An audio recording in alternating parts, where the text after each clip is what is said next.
कुछ धुंधली सी याद है मेरे सपने की, जो अब तक सबसे डरावना सपना था मेरे जीवन का। रात का सन्नाटा, तेज हवाएं साय साय करके चल रही थी और मैं बेफिक्र कदमों से बढ़ी जा रही थी, अनजान खतरों से बेखबर। अचानक चलते चलते मेरे कदम रुक गए, क्योंकि मेरे सामने सफेद कपड़ों में एक 15-16 साल की लड़की खड़ी थी। वो कुछ अलग सी लग रही थी। रूखे सूखे बाल थे, आंखें अंदर को धसी हुई, शरीर पर मांस खून का कोई नाम ही नहीं था। इतनी दुबली की जरा सी हवा चले तो उड़ जाए। पहले उसे देखकर मुझे थोड़ा डर लगा और सोचा कि इतनी सुनसान रात में इतनी छोटी लड़की यहाँ क्या कर रही है। लेकिन मैंने थोड़ी सी हिम्मत दिखाई और उससे पूछा कि तुम इतनी रात को यहाँ क्या कर रही हो और तुम्हारे मम्मी पापा कहाँ हैं? इतनी बात सुनकर लड़की रोने लगी और कहने लगी, मैं बहुत मुसीबत में हूँ, मुझे आपकी मदद चाहिए और मेरे मम्मी पापा अब इस दुनिया में नहीं है। मुझे उसकी बात सुनकर उस पर दया आ गई। तुम्हारा घर कहाँ है? मैंने उस लड़की से पूछा। उसने पहाड़ी की ओर इशारा करके कहा, मेरा घर उस पहाड़ी के पीछे गांव में है। और वो छोटे बच्चे के जैसा मेरा हाथ पकड़कर चलने लगी। कुछ दूर चलने के बाद उसका गांव आ गया। पूरा गांव शांत था, जैसे यहाँ कुछ हुआ हो, और सब मुझे हैरान होकर देख रहे थे। एक औरत मेरे पास आकर बोली, बेटी इस गांव में तुम क्यों आई हो? यहाँ तो कोई भी नहीं आता है।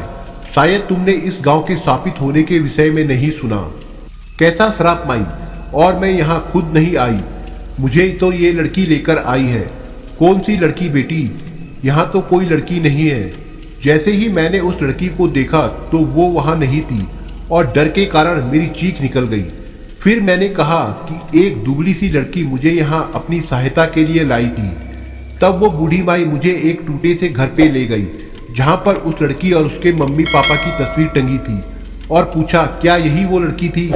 मैं स्तंभ रह गई ये सब देखकर, और मैंने हाँ की मुद्रा में अपना सिर हिला दिया। मैंने इतना कहना था कि वो बूढ़ी माई जोर जोर से ईश्वर का धन्यवाद देने लगी और खुशी से नाचने लगी। किंतु मैं चुप थी और डरी हुई भी, क्योंकि मैंने अपनी आंखों से एक आत्मा को देखा था और उससे बातें भी की थी, जबकि मैं आत्मा भूत आदि में विश्वास नहीं करती थी। मैंने हिम्मत जुटाकर उस माई से पूछा, माई तुम मेरी बात सुनकर इतना खुश क्यों हो, जबकि तुम्हें पता है कि वो एक आत्मा थी, आखिर क्यों? माई ने कहना शुरू किया, बेटी ये आज से 20 साल पहले की बात है। तब ये गांव खुशहाल हुआ करता था। यहाँ पर चारों ओर खुशियां ही खुशियां थी। लेकिन न जाने इस गांव को किसकी नजर लग गई। ये उस मनुष्य अमावस की रात की बात है, जब सब लोग अपने घरों में सोए हुए थे कि तभी किसी के चीखने की आवाज सुनाई दी।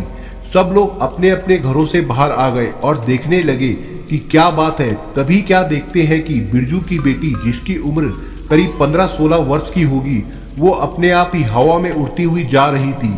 किसी की समझ में कुछ नहीं आ रहा था। फिर सबने हिम्मत करके उसका पीछा करना शुरू किया और वो पहाड़ी पर बनी गुफा में चली गई। हम सब भी उसी गुफा के बाहर खड़े होकर देख रहे थे कि आखिर ये किस्सा क्या है। तभी हम देखते हैं कि एक औरत, जिसके नाखून और बाल लंबे लंबे थे, दांत मानो तेज आरी के समान, आंखें बड़ी बड़ी और गुस्से में लाल, ऐसे जैसे उनसे खून टपक रहा हो। ये कहते कहते वो माई चुप हो गई।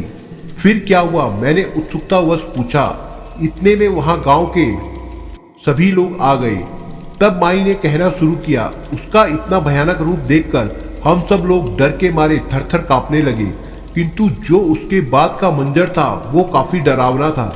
क्यों, ऐसा क्या हुआ था? मैंने थोड़ा सहम कर पूछा।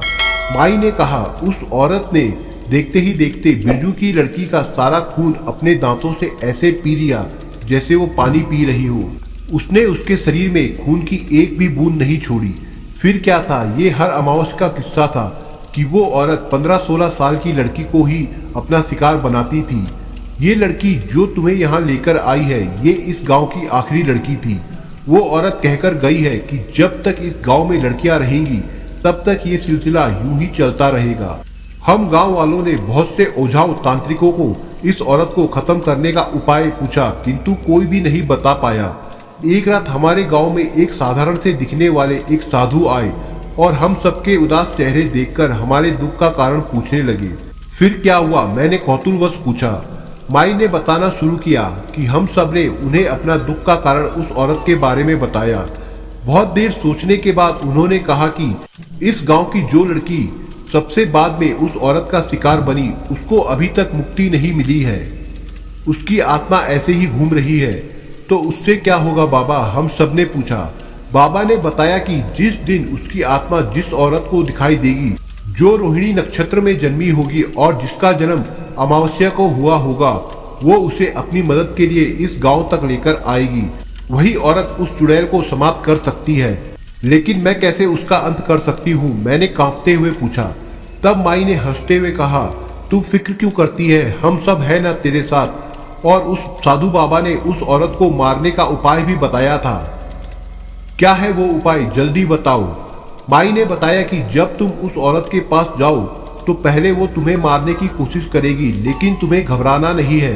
बस तुम्हें उसके दाएं हाथ की तर्जनी उंगली का नाखून तोड़ देना है और वो औरत वही धराशायी हो जाएगी। इसमें तो बहुत खतरा है ना बाबा, मुझे तो डर लगता है, मैं नहीं जाऊंगी, मैंने डरते हुए कहा।